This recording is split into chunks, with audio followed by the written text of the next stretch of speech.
हीरे की कीमत शिक्षाप्रद कहानी। पुराने समय की बात है। एक गुरुकुल था। वहाँ बहुत से बच्चे पढ़ते थे। गुरुकुल के आचार्य सभी बच्चों को शिक्षा के साथ नैतिक मूल्यों के विषय में अवगत कराते थे। उसी गुरुकुल में 3 गहरे दोस्त बन गए थे, श्याम, जुगुल और प्रकाश। तीनों की दोस्ती बहुत गहरी थी। पूरे गुरुकुल में उनकी दोस्ती के किस्से मशहूर थे।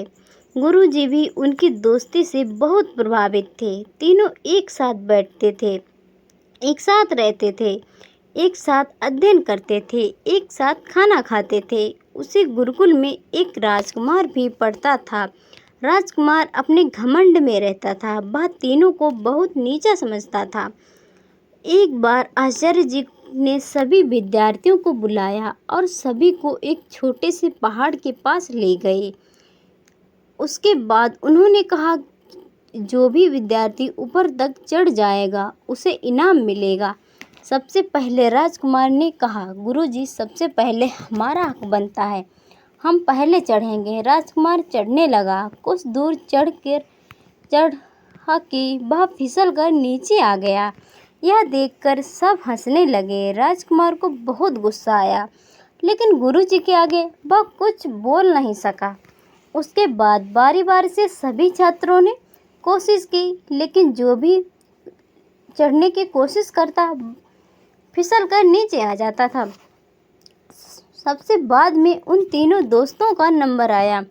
तीनों ने आपस में सलाह की, श्याम देख, जुगुल की पकड़ अच्छी है, वह चढ़ सकता है। अगर हम तीनों कोशिश करेंगे तो कोई नहीं चढ़ पाएगा। हम एक काम करते हैं, और मैं और श्याम नीचे से सहारा देंगे। पहले तू मेरे कंधों पर बैठ जा, फिर जुगुल तेरे कंधों पर बैठ जाएगा। इस तरह वह आधी दूरी तक पहुंच जाएगा।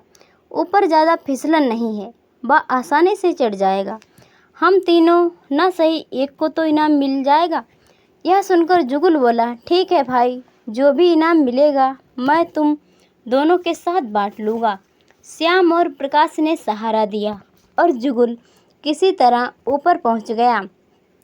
कुछ देर बाद तीनों गुरुजी के पास वापस आ गए। उनकी एकता देखकर गुरुजी बहुत खुश हुए। गुरुजी ने एक चांदी की डिब्बी दी और कहा, बेटा, जब मुसीबत में हो तब इसे खोलना। चांदी की डिब्बी लेकर तीनों वापस गुरुकुल आ गए। लेकिन अब समस्या ये थी कि उस चांदी की डिब्बी को बांटें कैसे। उन्होंने डिब्बी को एक जगह छिपा कर रख दिया। उसके बाद श्याम ने कहा, हम तीनों में से जो भी मुसीबत में होगा वह इस डिब्बी को खोल कर देखेगा। इस तरह कुछ दिन बीत गए। एक दिन तीनों अपने गुरुकुल के अन्य छात्रों के साथ जंगल में जा रहे थे। चांदी की डिब्बी उन्होंने अपनी जेब में रखी हुई थी।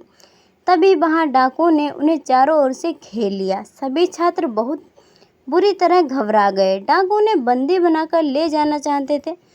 तभी उनकी नज़र राजकुमार पर पड़ी। राजकुमार को उन्होंने पकड़ लिया, जिससे वे राजा से मोटी रकम सोना चांदी लूट सकें। बाकी सबको छोड़ दिया। राजकुमार बुरी तरह रो रहा था। कोई भी उसकी मदद करने के लिए नहीं आ रहा था। जब वे राजकुमार को ले जाने लगी, तब श्याम ने चांदी की डिब्बी उनकी ओर फेंक दी। चांदी की डिब्बी में एक हीरा था। हीरे को देखकर डाकुओं की नीयत खराब हो गई। वे उस बड़े से हीरे को पाने के लिए आपस में एक दूसरे को मारने लगे। मौका पाकर राजकुमार भागकर अपनी बाकी साथियों के साथ आ गया। वे सभी भागकर गुरुकुल पहुंच गए। उधर हीरे के चक्कर में सारे डाकू मारे गए। राजकुमार ने श्याम, जुगुल और प्रकाश से माफ़ी मांगी। उसके बाद उन्होंने अपने पिता राजा को सारी बात बताई। राजा ने तीनों को अपने राजमहल में बुलाकर सम्मानित किया।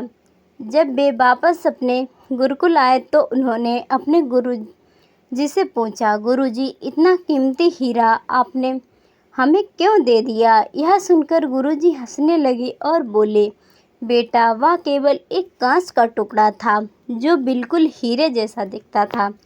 उसका कोई मोल नहीं था, लेकिन वह अनमोल भी है, क्योंकि उसमें तुम सबकी जान बचा ली और तुम्हारे दुश्मन को सदा के लिए ख़त्म कर दिया। अगर तुम उसी समय बस चांदी की डिब्बी खोल कर देख लेते तो तुम उसे पाने के लिए आपस में एक दूसरे के दुश्मन बन जाते। इसीलिए मैंने मना किया था।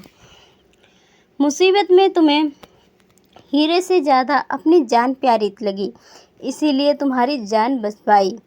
उस दिन जब मैं तुम्हें पहाड़ पर चढ़ा रहा था, तब तुमने एकता दिखाते हुए अपने साथी को ऊपर चढ़ाने में मदद की।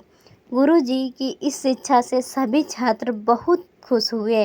दोस्तों, वीडियो पसंद आई हो तो लाइक और शेयर कीजिए। चैनल पर नए हो तो चैनल को सब्सक्राइब करना ना भूलें।